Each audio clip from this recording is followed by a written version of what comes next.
made a pair of dies to make these table legs, and it was so challenging. Let me tell you about it. So the first thing I did was forge the original out of clay. I thought I could forge the original die out of clay and then copy that into steel and just clean up whatever I needed to with a file and an angle grinder, and then use that original to press the dies. Well, it worked pretty well out of clay, but when I decided to copy it into steel, it ended up being a total mess. And so I created the original out of clay, and the Crucible was doing an iron pour, so I was lucky enough to be able to participate in that and cast the originals in iron. So it was a messy pour, and it turned out great actually. Once I cleaned it up, I was ready to press.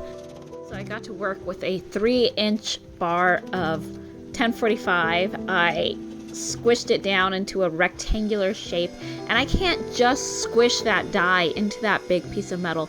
It would just require too much force. And so I created a couple of channels first, and even then you can see I move the bars up and down the length of the dies on the hydraulic press, because it's too much force all at once to be able to press these dies.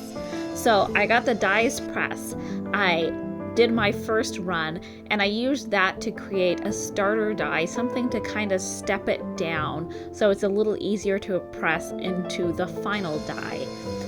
And then I used clay to work on the alignment.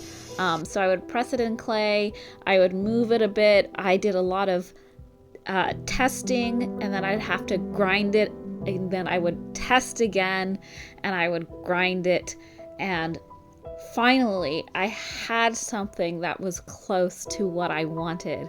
So here's the progression from start to the final pressing, and I actually am going to go and forge it some more after this to give it a little bit more curve around that pressed piece. Follow me if you want to see that process.